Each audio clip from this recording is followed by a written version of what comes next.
चलो, क्या क्या हो गया बताओ। क्या क्या हो गया?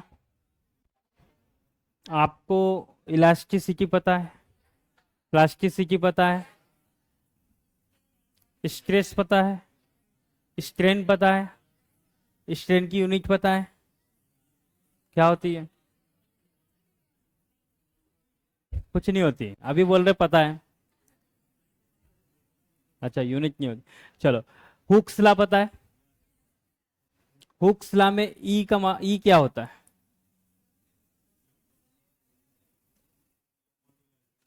यंग मॉड्यूलस या प्रत्यास्थता गुणांक। चलो, ससंजक बल पता है, असंजक बल पता है, पृष्ठ तनाव पता है, केशिकत्व, केशिकत्व वृद्धि, केशिकत्व पतन। कब होगा केशिकत्व पतन?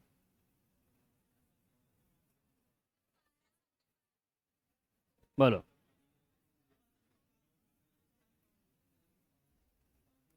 कांच की नली को किसमें डुबोएंगे? किसमें? पारे में। ससंजक बल का मान ज्यादा होगा कि कम होगा? बोलो।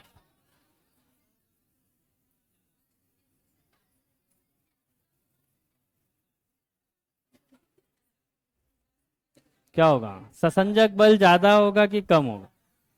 ज्यादा होगा। क्या होगा? क्या? तभी तो वो अणु ऊपर नहीं जाने देंगे, आपस में ही पकड़े रहेंगे। समझ में आ रहा है? चलो, इसके बाद हमने देखा था प्रेशर। सही है। दाब। यूनिट क्या होती है इसकी? क्या यूनिट होती है? फार्मूला क्या होता है? फोर्स बटे एरिया। ठीक है। ध्यान देना, जो जो पूछ रहा हूं आधे क्वेश्चन टेस्ट में है ना? चलो, उसके बाद प्रेशर के बाद अपन ने हाइड्रोलिक देखा था, या पास्कल का नियम। वो क्या बोलता है? प्रेशर सभी दिशाओं में समान रूप से लगता है। द्रव को कंप्रेस नहीं किया जा सकता, गैस को कर सकते हैं। कभी देखा है गैस को कंप्रेस करे हुए? क्या? LPG, liquid petroleum gas. ठीक है, उसको इतना कंप्रेस करा कि वो गैस से किस में आ गया? लिक्विड में। ठीक है, लेकिन ठोस जो होता है ना, उसको, या जो द्रव होता है उसको हम कंप्रेस नहीं कर सकते। क्लियर है? ठोस को भी करोगे तो अपने आप नहीं हो, मतलब ऐसा नहीं, वो तो विकृति हो जाएगी उस। समझ में आ रहा है? उसको वजन दोगे तो वो टूट जाएगा। तो कंप्रेस नहीं किया जा सकता, गैस को किया जा सकता। क्लियर है? फिर अपन ने देखा इसमें हाइड्रोस्टेटिक लॉ, द्रव स्थितिक दाब का नियम। क्या बोलता है ये? बताओ। गहराई यदि बढ़ेगी तो प्रेशर बढ़ेगा, गहराई यदि बढ़ेगी तो प्रेशर बढ़ेगा। फिर देखा बायंसी फोर्स। ये क्या करता है? वस्तु के भार, जब वस्तु को डुबोते हैं तो उसके भार में कुछ कमी होती। सही है। ये किधर लगता है? ऊपर। भार किधर लगता है? नीचे। किधर लगता है? चलो, उसके बाद हमने यहां पर एक चीज देखी, आर्कमिडीज का सिद्धांत। वो क्या था? आर्कमिडीज का सिद्धांत। बायंसी फोर्स का मान कितना होगा? तो जो वस्तु द्रव को विस्थापित करेगी उसके बराबर। सही है। चलो, उसके बाद हमने देखा कि कोई चीज कब डूबती है, लॉ ऑफ फ्लोटेशन, प्लवन का नियम। है ना? तो उसकी डेंसिटी के आधार पे देखा, यदि डेंसिटी वस्तु की ज्यादा, द्रव की कम, तो वस्तु डूब जाएगी। यदि वस्तु की डेंसिटी कम, द्रव की ज्यादा, तो तैरेगी। यदि बराबर, तो डूब कर तैरेगी। समझ में आ रहा है? चलो, और उसके बाद देखा था बर्नौली का नियम। ये किस पे आधारित था? ऊर्जा पर, ऊर्जा संरक्षण का नियम। क्लियर है? चलो, अब ये सब नोट्स बंद कर दो। है ना? अपने पास जितना समय था वो समय अब निकल गया। अब आराम से जो यहाँ दिख रहा है उसको ट्राई करो, उसको करो। चार ऑप्शन आपके पास रहेगा, चार उंगलियां हैं, अंगूठे को मत लाना। है ना? उसमें से जिसको बताना, जो ऑप्शन बताना है वो बता देना। ठीक है? चिल्लाना मत जबरन के। चलो, शुरुआत करें। इधर नोट्स मत खोल के बेचना है, तो पता चला उधर से देख देख के बता रहे। ठीक है, पहला क्वेश्चन आराम से पढ़ना।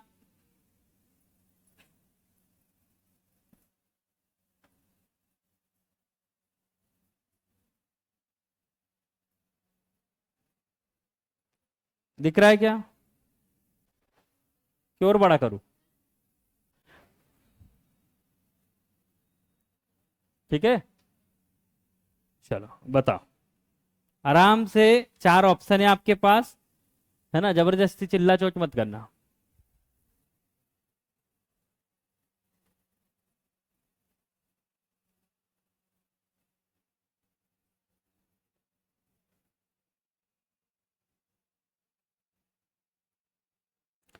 पहली बाउंसर आ गई, सही है, समझ में ही नहीं आ रहा क्या है।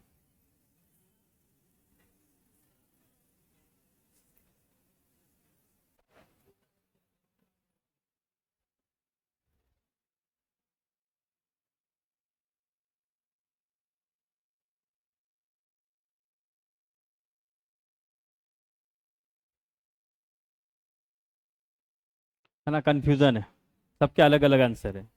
पहली चीज इसको समझो क्या बोल रहा है। जब आप एक स्प्रिंग को, कॉइल स्प्रिंग कैसा होता है, हाँ, वो स्प्रिंग जैसा ही एक ये होता है, तो उसको जैसे अपने पेन के इसमें भी आता है, वो भी एक तरीके का कॉइल स्प्रिंग है। तो उस स्प्रिंग को आप क्या करते, कंप्रेस करते, सही है क्या? तो उसके अंदर, तो आप उस पर काम करते हैं, उसके अंदर एक ऊर्जा होती है। क्या होती है? ऊर्जा होती है। प्रत्यास्थ स्थिति ऊर्जा उसकी बढ़ेगी कि कम होगी? बताओ, वो बढ़ेगी कि कम होगी? उसकी ऊर्जा बढ़ेगी या कम होगी? कैसे कम होगी? वो तो आकार कम हो रहा है, ऊर्जा कैसे कम हो? भाई आपने काम करा, आपने उसको दबाया, अब मान लो इसको ऐसे ही छोड़ के रखा, क्या कुछ काम कर रहा है क्या स्प्रिंग? नहीं। लेकिन जब आपने उसको कंप्रेस करा, तो फिर अपने आप वापस आ गया। तो अपने आप आया, तो उसके अंदर ऊर्जा कहां से आ गई? भाई आपने उसको ऐसे खींचा, इसका मतलब आपने जो खिंचाव दिया उससे उसमें ऊर्जा दी, तभी तो वो अपने आप वापस आया ना। नहीं तो मन से ही करा करता इधर उधर। समझ में आ रहा है? तो जब आपने उसको कंप्रेस करा, तो उसके अंदर एक ऊर्जा का स्टोरेज हुआ, मतलब उसके अंदर जो पहले से ऊर्जा थी वो बढ़ी। फिर जब आपने बल हटाया, तो अपने आप आ गया उस अवस्था। तो क्या होता है, ऊर्जा उसकी बढ़ती है। क्या होता है, उसकी ऊर्जा बढ़ती है। समझ में आ रहा है? स्प्रिंग के केस में ऊर्जा क्या होगी, तो बढ़ेगी। ऊर्जा क्या होगी, बढ़ेगी। आ रहा कि नहीं समझ में? पहले तो ये बताओ, आप उसको जब दबा रहे हो, ठीक है, तो क्या होगा, वो कंप्रेस होगा। लेकिन जब बल आप हटा रहे हो, तो वो अपनी वास्तविक स्थिति में आएगा, लेकिन अपने आप आएगा। मतलब उसके अंदर कुछ ऊर्जा आ गई, तो पहले से जो ऊर्जा थी उससे बढ़ गई। आ रहा समझ में? तो उसकी ऊर्जा क्या होती है, बढ़ती है। चलो आगे चलते हैं ना। अब ऐसे क्वेश्चन आए तो तुमको मजा आए, आराम से बताना, जल्दी मत करना, और ऐसा मत बोलना हमको नहीं पता। आराम से।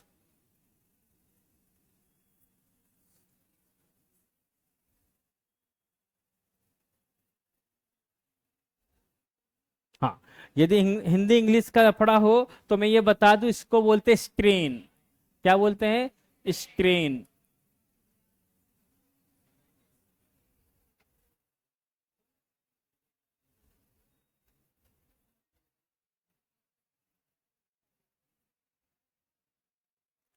बोलो।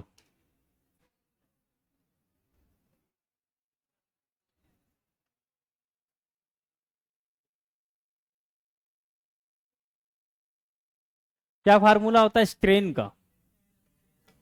चेंज इन लेंथ बटे ओरिजिनल लेंथ, यही होता है। इसकी लंबाई किस में आएगी, मीटर में, इसकी किस में आएगी, मीटर में, दोनों कट जाएंगे,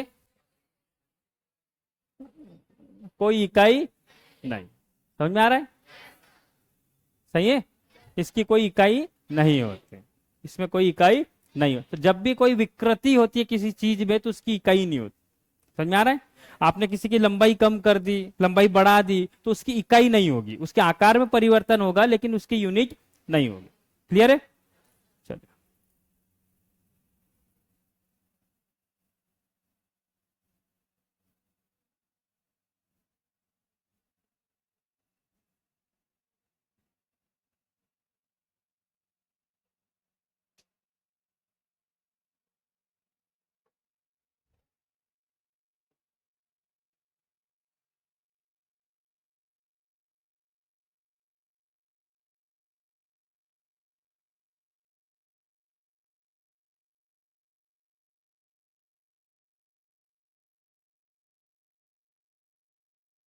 है ना, यदि कहीं का इतना समझ ले कि अपन पढ़ क्या रहे हैं तो भी सही जगह चले जाएगा। सही है। अब ठोस वगैरह तो होता नहीं है, वाष्पीकरण होता नहीं है जितना अपन ने पढ़ा है। सही है। क्या होता है ना, ब्लैकिंग पेपर स्याही सोखता है, या इसकी जगह नॉर्मल भी यदि आप कोई पेपर को स्याही में डालोगे तो थोड़ा बहुत वो क्या करेगा, उसको सोख लेगा। क्या कर लेगा, सोख ले, किसके कारण, केसिका के कारण। ठीक है, किसके कारण, केसिका इफेक्ट के कारण, या इसको बोलते हैं कैपिलरी क्रिया के द्वारा। ठीक है। चलो, हाँ इसमें सन नहीं डाले, लेकिन ये सब जो क्वेश्चन है ये प्रीवियस ईयर वाले ही है। हाँ, अब ज्यादा उतावले मत होना।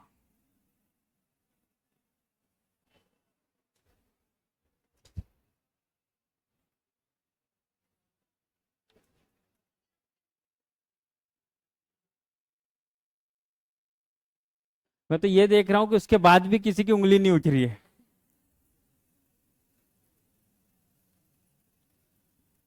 सब पता है सबको, है ना, ये तो एग्जाम्पल भी अपन ने देखा था। क्या आएगा, केसिकत्व। क्या आएगा, केसिकत्व।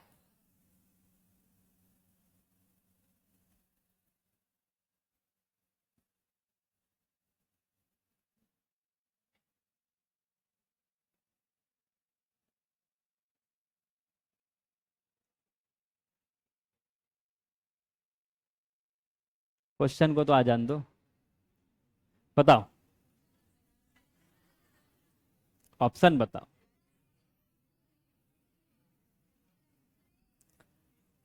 लो ए, बस।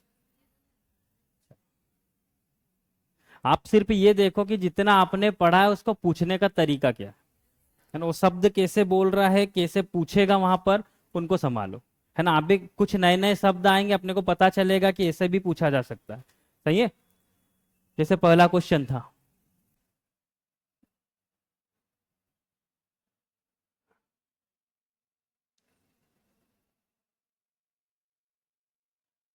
सिर्फ उंगली से बोलना, मुंह से मत बोलना।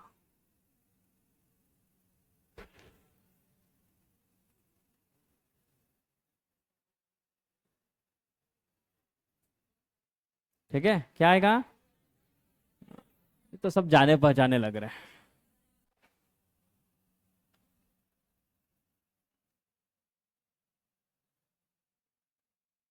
हाँ, अब आराम से सोचना है ना, इतना भी जाना पहचाना नहीं लगेगा अब। है ना, क्वेश्चन पिछले इसका आ गया, मोड ऑफ हीट ट्रांसफर, उष्मा स्थानांतरण।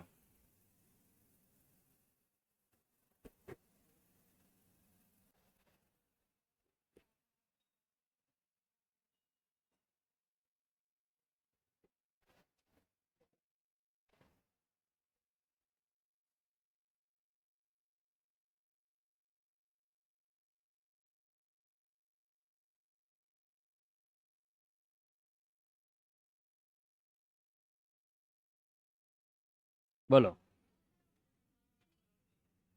ऐसे दो, ऐसे ऐसे ऐसे बोलो।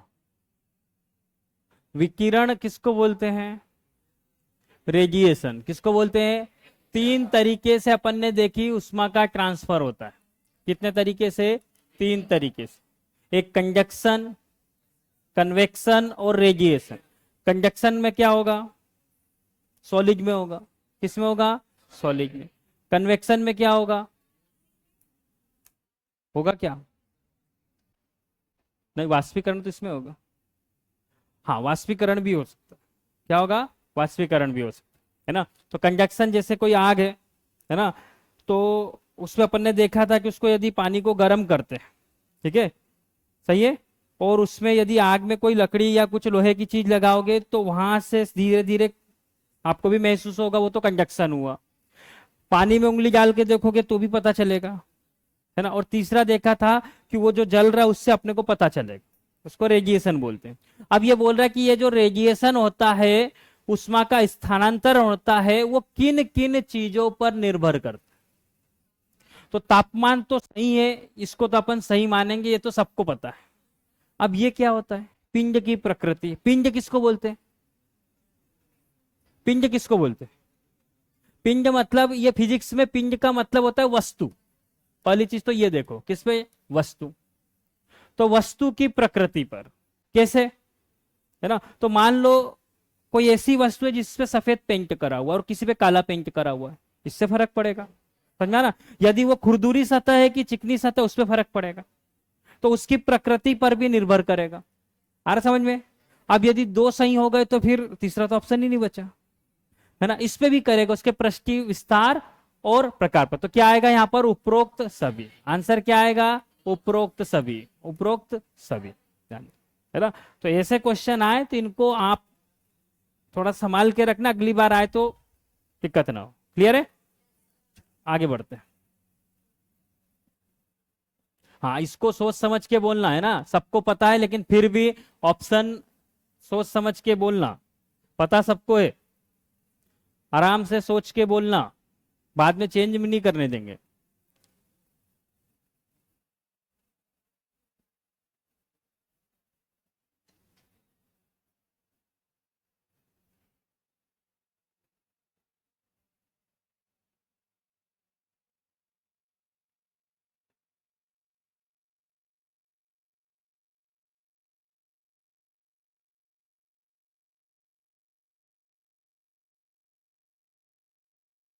कोई ऐसा तो नहीं है कि पहले मुंडी घुमा के देखता है कितनी ज्यादा उंगलियां उठी हुई है, वो अपन कर दो।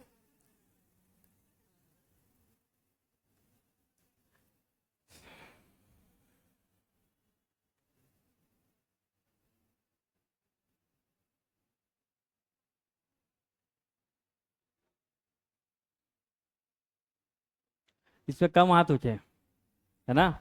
चलो, पहली चीज तो इसको छोड़ो और ये बताओ, ये क्या बोल रहा है कि कार्क तैरता जबकि कील डूब जाती। कोई वस्तु कब डूबेगी, वस्तु कब डूबेगी, है ना। तो अपन ने बोला कि ये ज्यादा होगा इससे, क्या मैं सही लिख रहा हूं। ये क्या था, तो ये क्या है, तो वस्तु का घनत्व, सही है। और ये क्या है, तो द्रव का घनत्व, ऐसा बोल दो, सही है। बोलो सही है क्या। यहां पे क्या बोल रहा है कि पानी से भरा हुआ है, मतलब द्रव कौन सा है, तो पानी, ठीक है। उसमें क्या दो चीजें डाली, एक कार्क, कार्क मतलब लकड़ी का टुकड़ा, और दूसरा क्या डाला, लोहे की कील। तो कार्क तैरता है जबकि कील डूब जाती है, सही है। अब डूबेगी कब, जब उसका घनत्व ज्यादा होना चाहिए। तो ये वस्तु यहां पर कहां है, तो अपन ने बोला कि क्या है, दो दो वस्तुएं, एक कार्क एक किल है।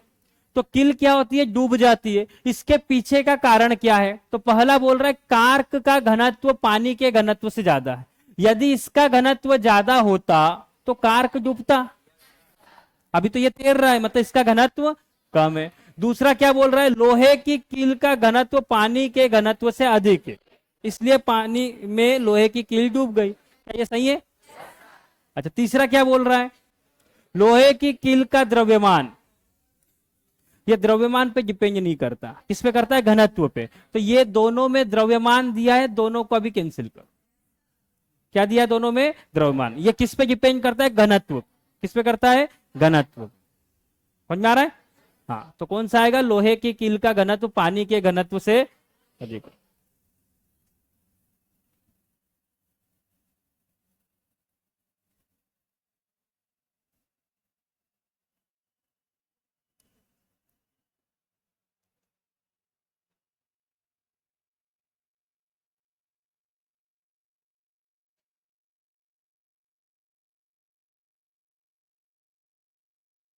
क्या आएगा, ऊर्जा संरक्षण। क्या आएगा, ऊर्जा संरक्षण। किस पे काम करता है ये, ऊर्जा संरक्षण के सिद्धांत। कुल ऊर्जा उसकी जो होगी वो बराबर होगी, है ना।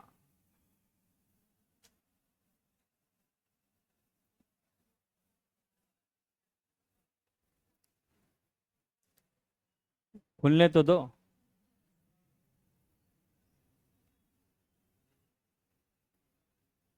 क्या बोलते हैं, श्यानता को क्या बोलते हैं, विस्कोसिटी। क्या बोलते हैं, विस्कोसिटी।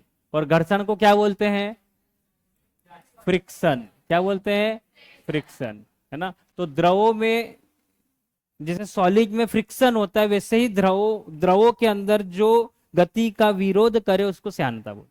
सही है, क्या बोलेंगे, श्यानता। आगे बढ़ते हैं।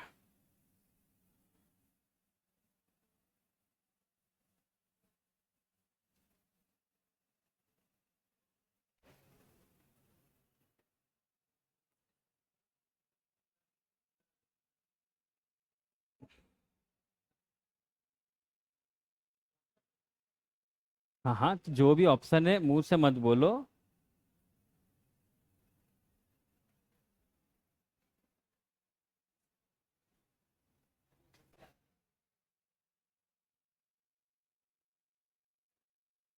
क्या आएगा?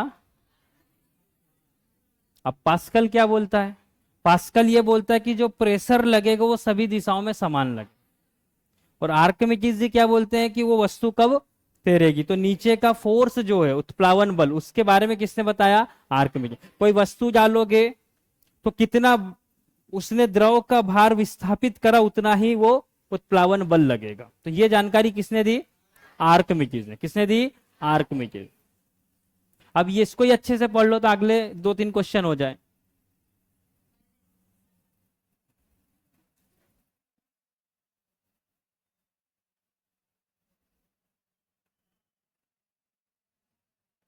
अब ऐसा नहीं कि आर्किमिडीज सब में आएगा।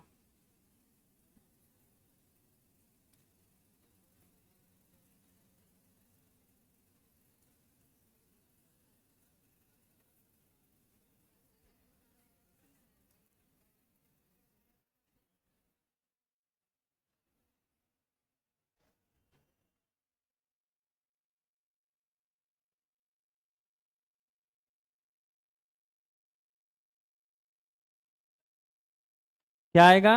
आर्किमिडीज। है ना? क्या आएगा? आर्किमिडीज। है ना? ये तो जब केमिस्ट्री में पढ़ेंगे अपन।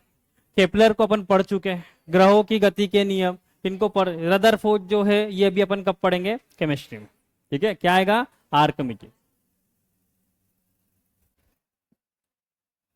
हाँ, अब इसको बहुत ध्यान से पढ़ना, ये बहुत कंफ्यूजिंग है ना? बहुत ध्यान से पढ़ना, जल्दी मत करना, ये कंफ्यूज कर देगा आपको।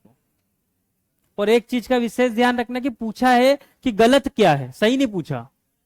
हाँ, इसको ध्यान से पढ़ना, शांति से पढ़ना।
आ रहा समझ में? है ना? अब एक काम करो, इस क्वेश्चन में क्या करो कि पहली चीज तो लाइन पढ़ो, ऊपर भूल जाओ क्या है।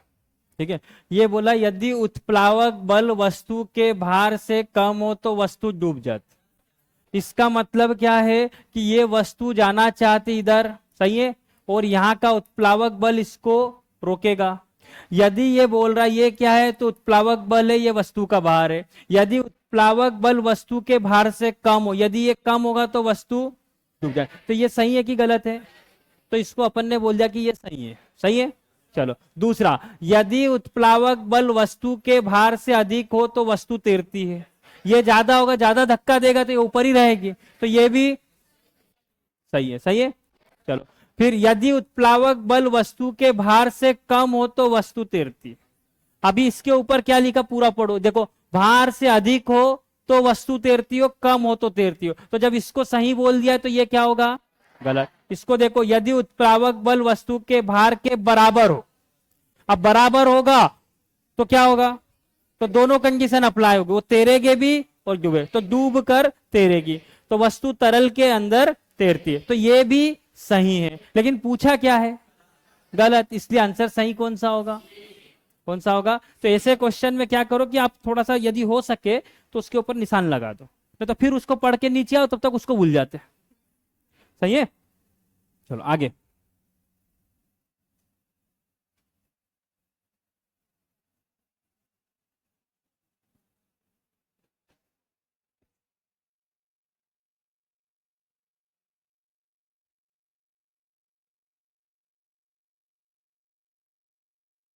कोई ऐसा तो नहीं कि न्यूटन याद आ गए।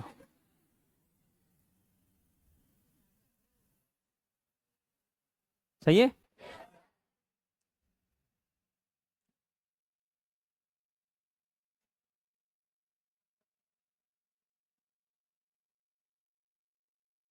आराम से।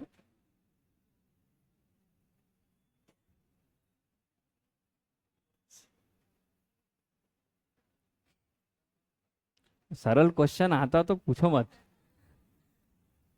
क्या लगाऊं।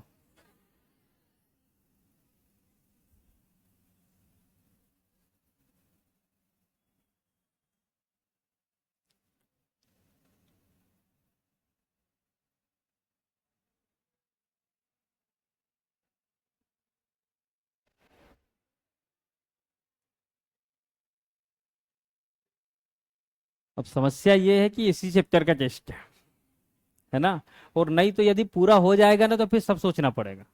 अभी क्या है, अभी तो अपने को पता है कि ये बाकी तो अपने से रिलेटेड नहीं है, तो जान दो। सही है, लेकिन जब पूरा टेस्ट होगा ना तो सब रिलेटेड रहेंगे।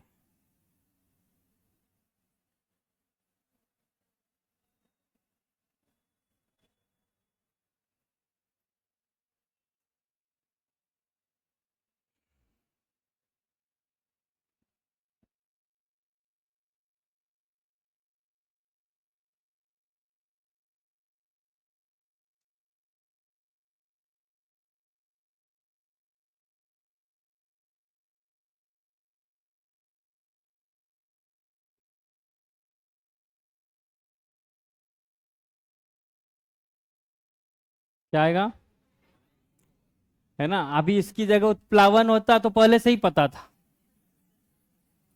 सही है, और इसी को क्या बोलते हैं, तो बायंसी बोलते हैं। क्या बोलते हैं, बायंसी। उसने क्या बोला है, तो बायंट फोर्स। ठीक है, क्या बोला है, तो इसी को क्या भी बोलते हैं, तो बायंट फोर्स या बायंसी भी बोलते हैं। ठीक है, आंसर क्या रहेगा।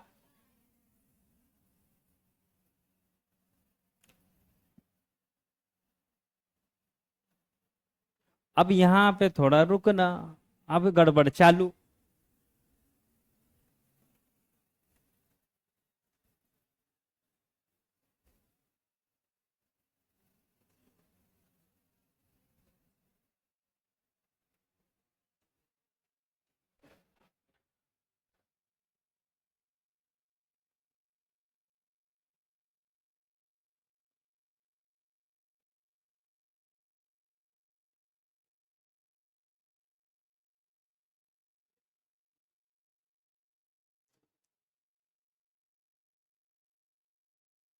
अब ऐसे क्वेश्चन में ना क्या गलत होगा उस पे चले जाओ। सही है, क्या गलत है उस पे चले जाओ। देखो, क्या ये यांत्रिक बल हो सकता है, तो ये तो गया। क्या घर्षण हो सकता है, अब बचे दो, और यही में कंफ्यूजन है। सही है, अब बात यह कि उत्क्षेप हमको ही नहीं पता क्या है। सही है, और दाब जो होता है वो होता बिल्कुल है लिक्विड में, लेकिन ये बोल रहा है डूबे हुए पिंड पर पानी द्वारा लगाए जाने वाले उत्प्लावन बल का दूसरा नाम। उत्प्लावन बल किधर लगेगा, ऊपर। दाब किधर लगता है, सब दूर, मतलब दाब भी नहीं है। समझ में आ रहा है, मतलब कि उत्प्लावन बल का दूसरा नाम क्या है, उत्क्षेप। ऊपर लगता है, किधर लगा है? इसको बोलते हैं उत्क्षेप। शुद्ध हिंदी में क्या बोलते हैं, उत्क्षेप। या ध्यान रखना, भी परेशान करेगा ये। समझ में आ रहा है, ऊपर की ओर लगने वाले बल को उत्क्षेप बोलते हैं, और ये वाला फोर्स भी कहां लगता है, ऊपर की ओर, इसलिए इसको बोला। इसका नाम क्यों बोला उत्क्षेप, क्योंकि ऊपर की ओर लगता है। समझ में आ रहा है, चलो आगे बढ़ते हैं। हाँ, अब इस ये थोड़ा फिर समझना, ये डी वाले हैं वो तो सन्नी जल हैं।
अब पहले सुनो क्या बोला। यदि आप एक गिलास में पानी और बर्फ से पूरी तरह भरते हैं और बर्फ पूरी तरह गल जाती है तो क्या होगा? पहली चीज, पहली चीज, इसमें ऊपर से कुछ डाला तो बाहर द्रव कब आएगा? आपने तो पहले ही भरा हुआ है ना। और बर्फ किसका बना? और वो कितना द्रव, यदि वो गलेगा भी तो कितना विस्थापित करेगा? जितना उसका आयतन है, उससे ज्यादा कर सकता है क्या? हाँ, ऐसा होता कि पूरा भरा हुआ और फिर बर्फ डाला तो उसमें एक्स्ट्रा चीज आती, अभी तो उसी के अंदर है, उसी का बना हुआ है। समझ में आ रहा है? तो जल बाहर बहने लगेगा, लेकिन क्यों बहेगा भाई? बर्फ पिघलेगा भी तो उसमें से जो आयतन निकलेगा उसी के बराबर होगा, अलग से थोड़ी होगा। समझ में आ रहा है? आ रहा समझ में? तो ये नहीं होगा, सारी बर्फ तली में बैठ जाएगी। अब बताओ अपन क्या पढ़ रहे हैं कि वो बोल रहा है कि, तो क्या होगा? है ना, ये क्या रहेगा? जल स्तर पूर्ववत रहेगा, है ना। और ये होगा बर्फ गलने के साथ साथ जल स्तर कम होता जाएगा। क्या रहेगा?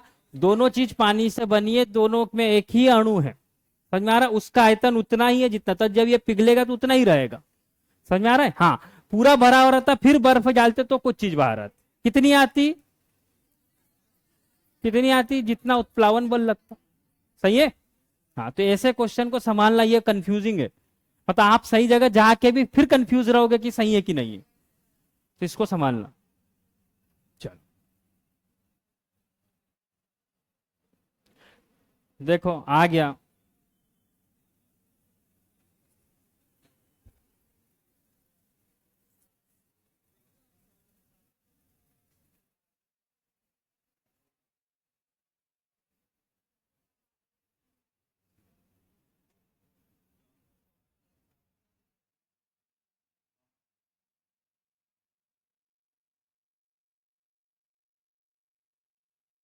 उत्क्षेप मतलब उत्प्लावन बल। उत्क्षेप मतलब उत्प्लावन। यदि कोई वस्तु डूबती है तो वस्तु पर तरल द्वारा प्रयुक्त उत्क्षेप क्या होगा? उत्प्लावन बल कम की ज्यादा?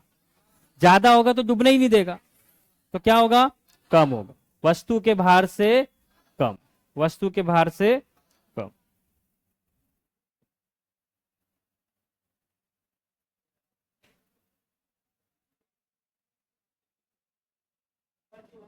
अरे जरा रुक जा,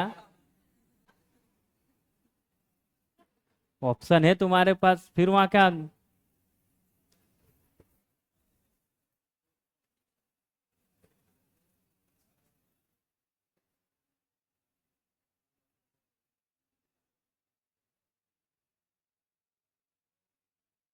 अब कौन था ऊपर की ओर? सही है? बता। वो बोल रहा है कि उत्क्षेप बल, इसको क्या बोलते हैं? तो बायंसी फोर्स। और भार, ये भार वेट किसका? ये लगता है नीचे, ये लगता है इधर। सही है? उसने दो चीजें पूछी, ऐसा तो उत्क्षेप बल कहाँ लगता है, उसने बोला उत्क्षेप बल और भार, तो दोनों कहाँ लगते हैं? विपरीत दिशाओं में। कहाँ लगते हैं? विपरीत। तो थोड़ा समझना, चीजें सरल है लेकिन कंफ्यूजिंग है। इतनी जल्दी करके अपने को कुछ नहीं मिलने वाला।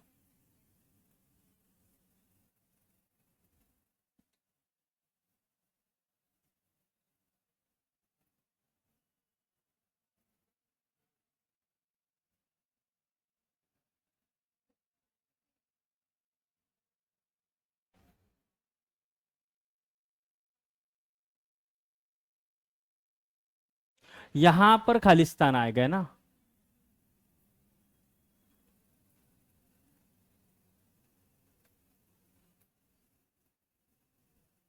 फिर वही करो कि एक काम करो, कैंसिल करना चालू करो तो सही रहेगा।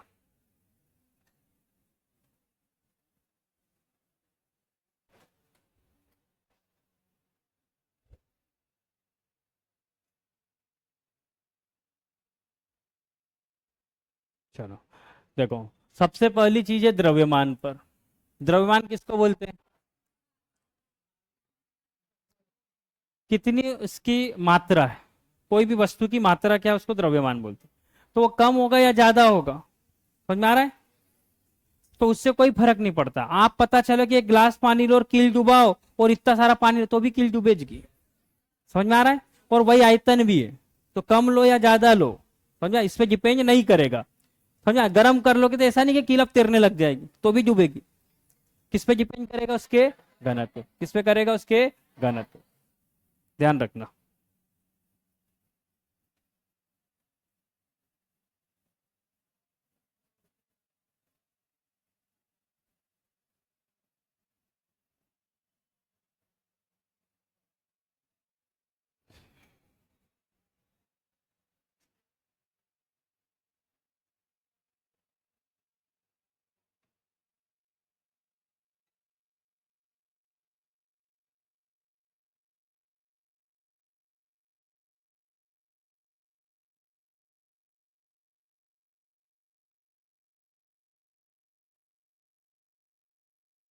चलो, पहले तो बताओ कि प्रेशर का फार्मूला क्या होता है?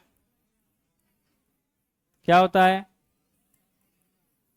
फोर्स बटे, और बताओ दाब का क्या होता है?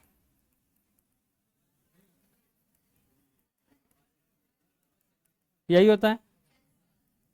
सही है? ठीक है। अब बताओ किसमें दिख रहा बल और क्षेत्रफल? सही है, फार्मूले से भी निकाल सकते हैं।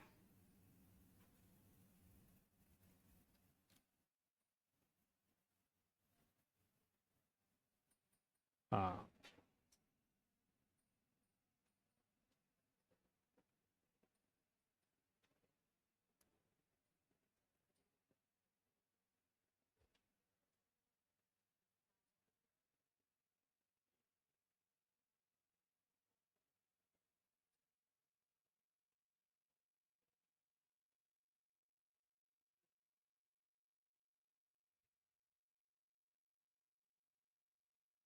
अभी अपन ने बात करी क्या होता है फोर्स, प्रेशर क्या होता है? एफ बटे ए।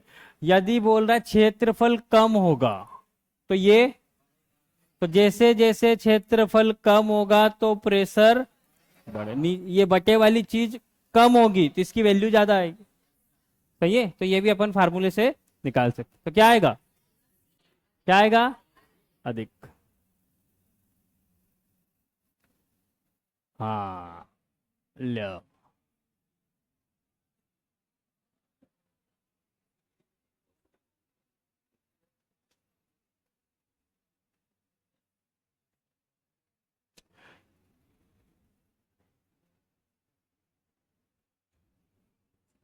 निकालना पड़ेगा, है ना?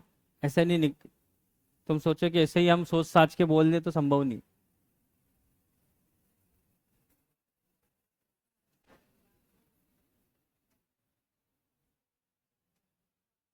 और ऐसी चीजों को याद भी मत करो, निकालो उस टाइम पे।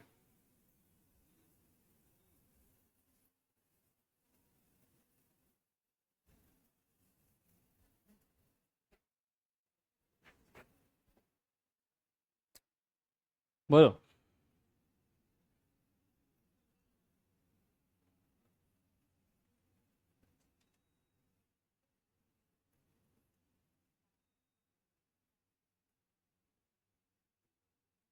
निकली भी कि नहीं निकली? चलो इधर देख लो। सबसे पहले क्या निकालना है? दाब।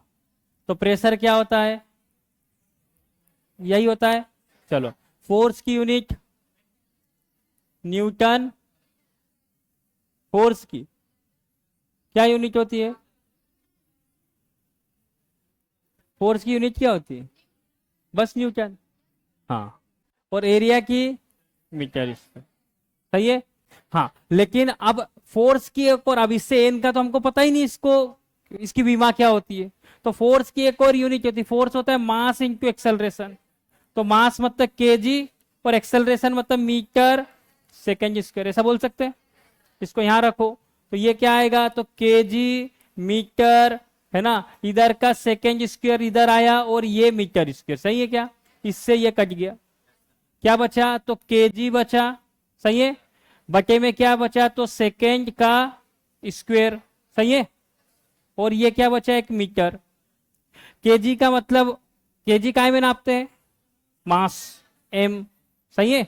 सेकेंड t का स्क्वायर m l की घात 1, सही है, ये भी 1 लगा दो। ऊपर जाएगा तो क्या होगा, m1 l -1 t माइनस, ऐसा कुछ है क्या, है भी कि नहीं है? है तो निकालना पड़ेगा, याद नहीं रख सकते अपन, ठीक है, वहीं पे निकालो, वहीं पे आ जाएगा। क्लियर है? चलो फटाफट फटाफट अब बोलो, टाइम हो गया।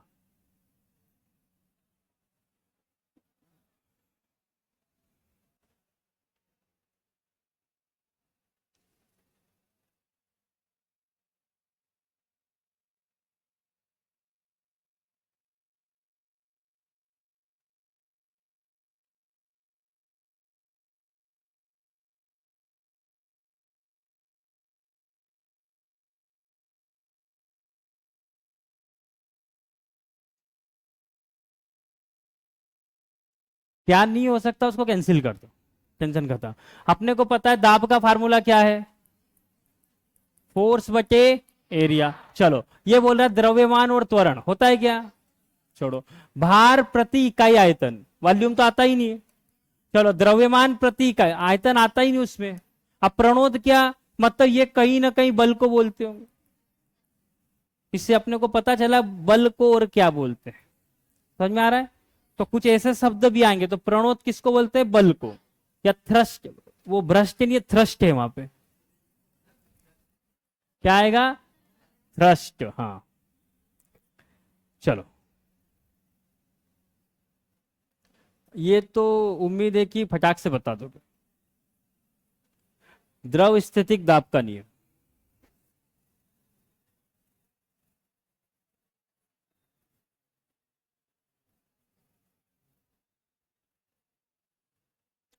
जैसे जैसे गहराई बढ़ेगी प्रेशर बढ़े, प्रेशर बढ़ेगा, द्रव स्थितिक दाब का नियम, फार्मूला आ गया, लो।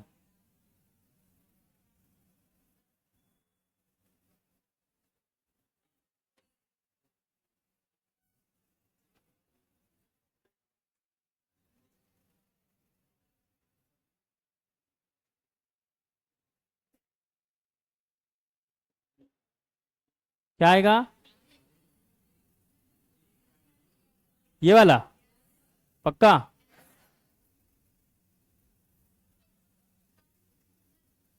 हाँ तो बल तो है ना, वो बल तो है ना, और ये बल है ना, एक प्रकार का बल है। हाँ तो बल बचे क्षेत्रफल होता है।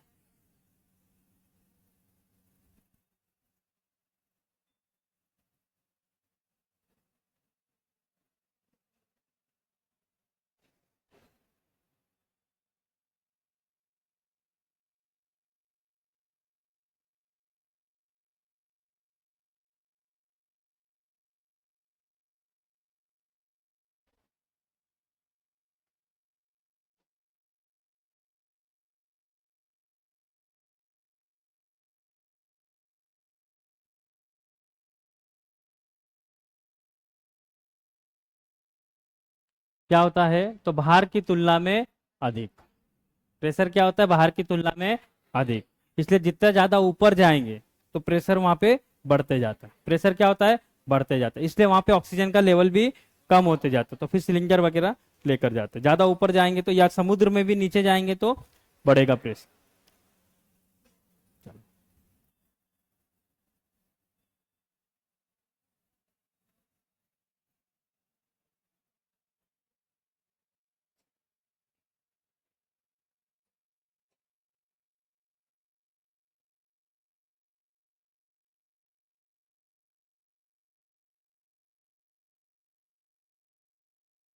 क्या आएगा,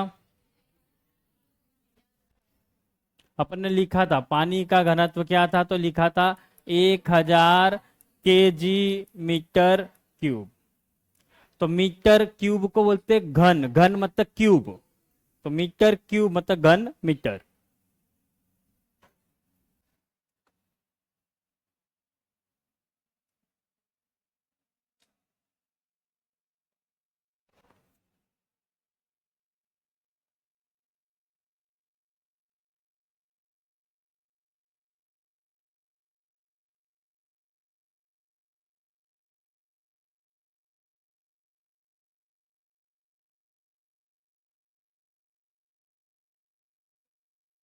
क्या आएगा? इस पानी को गर्म करो, टेम्परेचर बढ़ाने से डेंसिटी कम होती कि ज्यादा होती? डेंसिटी कम होती कि ज्यादा होती? पक्का? आपने पानी रखा, उसको गर्म करो, उसकी डेंसिटी बढ़ेगी कि ज्यादा होगी? बोलो। वो डेंसिटी मतलब कौन कितनी, या अणु पास पास है इसको बोल दो। सही है। तो जब टेम्परेचर बढ़ाएंगे द्रव का तो उसकी डेंसिटी, बोलो, कम होगी। और डेंसिटी कम होगी तो वो हल्का होगा, हल्का होगा तो ये वाष्पीकृत उठ के ऊपर जाएगा। किसके कारण? निम्न घनत्व। तो बादल का घनत्व पानी के घनत्व से कम है, इसलिए तो ये ऊपर गया। समझ में आ रहा है? कैसे गया? तो वाष्पीकृत होके गया। तो जब सूर्य की रोशनी आई तो वहां का पानी गर्म हुआ, गर्म होने से उसका घनत्व कम हुआ, घनत्व कम हुआ तो ऊपर उठा, हल्का हुआ, हल्का हुआ तो ऊपर गया। समझ में आ रहा है? तो बादल ऊपर क्यों है? क्योंकि उसका घनत्व पानी से कम है। उसमें भी क्या है? पानी है। बादल में भी क्या है? पानी है, लेकिन उसका घनत्व क्या है? कम है। चलो आखिरी के 2-3 क्वेश्चन और।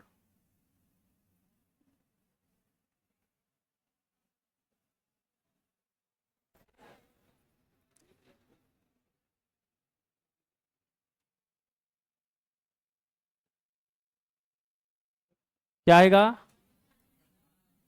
घनत्व कम रहेगा तभी ये तैर पाएगी। अगला।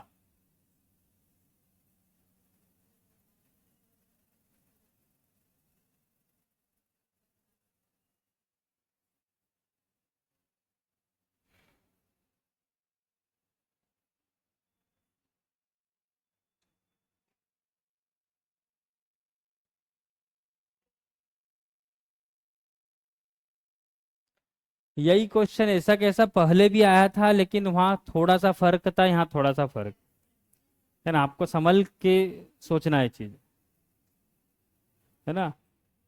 क्या होता है? तो घनत्व जो होता है उसको बोलते हैं द्रव्यमान, द्रव्यमान बटे आयतन। इंग्लिश में क्या बोलेंगे? मास बटे वॉल्यूम। तो द्रव्यमान प्रति इकाई आयतन, द्रव्यमान प्रति इकाई आयतन, ये दोनों चीजें किस में जाएगी? तो बल में चले जाएगी, भार में चले जाएगी। यहां पर क्या होता है? द्रव्यमान होता है। क्या होता है? द्रव्यमान। Last question.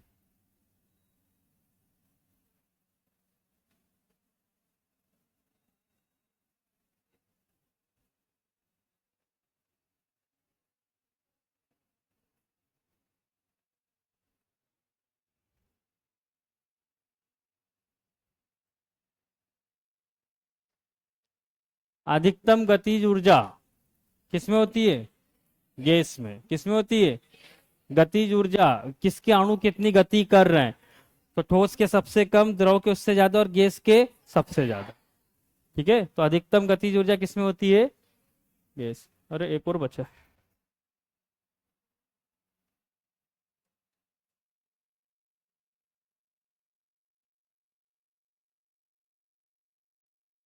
ये मत सोचना है पिछले यूनिट का क्वेश्चन है, इसका ही है।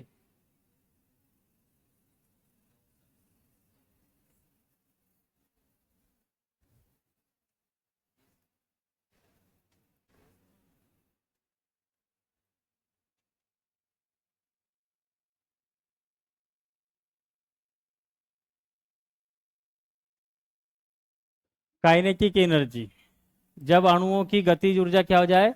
शून्य हो जाए। अभी उनमें कुछ टेम्परेचर है, कुछ गति, इसलिए इधर उधर जाते हैं। उनको इतना नीचे ले जाओ कि उनकी गतिज ऊर्जा शून्य हो जाए। और यदि टेम्परेचर पूछे कौन सा, तो क्या बोलोगे?